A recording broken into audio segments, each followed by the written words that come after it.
Kumusulit mga ka-explorer, isa na naman pag-explore ang ating gagawin. Actually, babalikan natin ang Encantadora Falls. Dahil nga nagyayaya yung kapitbahay namin na gusto rin maligo sa falls. So dinala ko sila doon. At syempre, para mapasyalan ko rin. Yung naalala yung sinabi ng mga dalagitan noon na meron pa mga falls doon sa taas or sa upper falls ng Encantadora. Kaya hindi ko na ito pinatagal mga ka-explorer. At nang makarating na nga kami mga explorer, ako excited ang mga chikiting, kanya-kanya ng mga gawain. At eto, napansin ko malayo pa lang ay tila humina yung tubig na bumabagsak sa falls ng Encantadora at hindi na ganun kalinaw yung tubig. Normal lang yan kasi konti na lang kung umulan kasi. So eto mga explorer, may nakilala ako na taga rito at nakiusap na kung pwede ay umakyat kami.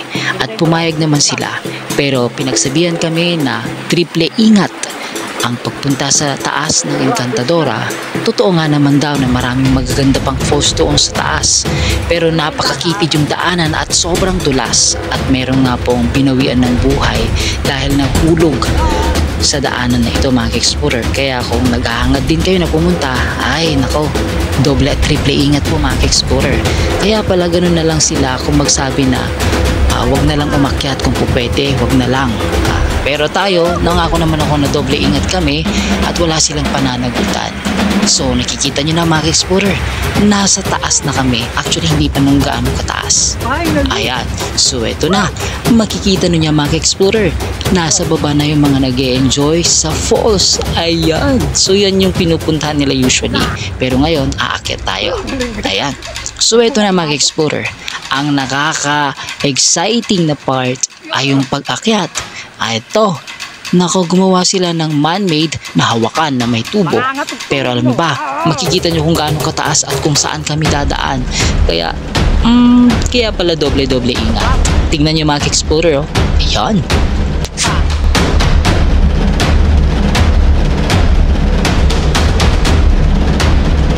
Sadyang nanakit ang aking katawan mga explorer dahil napakataas at napakatarik din ang dadaanan. Pero itong nakakatuwa, pag una mo palang napunta mga explorer, talagang sasabihin mo na layo ay ang tagal. Pero pag inurasan mo ito mga explorer, nasa 15 to 20 minutes na lang. O depende na sa'yo kung paano ka maglakad.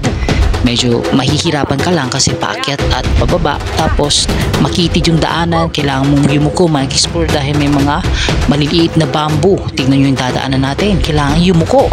Oo mga explorer, Diyos ko po, para na akong nasa army. Aray ko. Muntik na akong di matuloy mga explorer dahil bumibigay na talaga ang katawan, pero kaya pa naman. May kasama kami na umakyat, bali 4 kami, pero naiwan yung kasama nito. Hindi ko alam yung pangalan niya, pero siya ay taga San Nicolas daw. So pinauna namin siya at eto na nga, kailangan natin bumaba. Ito yung falls na isa para makita natin yung ibang falls na meron, ang upper falls ng Encantadora. So dyan kami galing mga explorer, bumaba lang kami.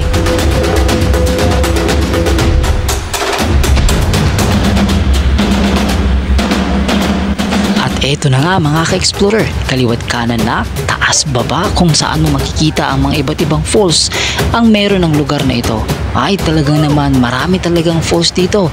Siguro pwede rin maligo pero mas minabuti namin na wag muna at titignan muna namin yung mga iba pa na pwedeng puntahan.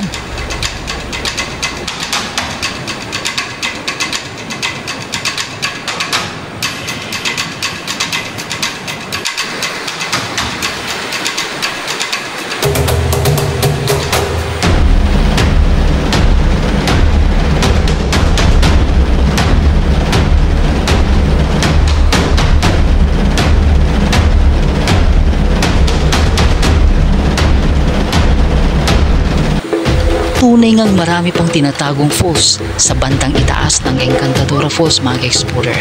Pero alam nyo, ay ilan lang to, marahil hindi pa namin napuntahan yung iba. Wala lang kasi kami makuhang guide. But anyway, maganda naman yung direction na binigay nila mga explorer. At wait, there's more mga explorer. Kung akala nyo ito na yun, nako, wala pa tayo sa exciting part. Eto na siya. Well mga explorer, ang ipapakita ko naman ay ang upper part na falls ng Encantadora. My God! Ang ganda! Promise, mas maganda kaysa nasa baba. Swear. Oh. Oh my God! Wow! Tada! Tunay ngang napakaganda ng upper falls ng Encantadora mga explorer. Bale dalawang layer yan. Ang ganda! Kung po pwede lang sanang puntahan pa yung taas, pero Diyos ko po, malalim siya mga explorer. Wala akong dalang salbabida at syempre wala tayong kasama dito kaya nag-aalangan ako na pumunta sa gitna.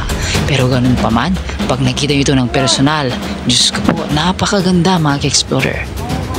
So eto na mga explorer, pagmasdan ng kakaibang ganda ng upper falls ng Encantadora.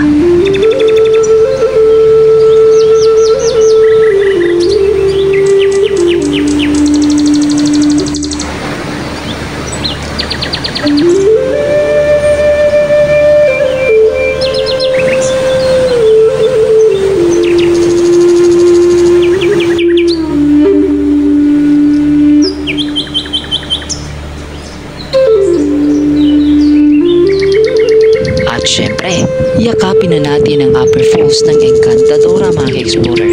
Sadya nga naman napawi ang pagod sa pag-akyat. Napakalamig at napakatahimik ng lugar na ito. Tanging mga ibon, tapos yung huni lamang ng bumabagsak na tubig sa falls na ito ang iyong maririnig.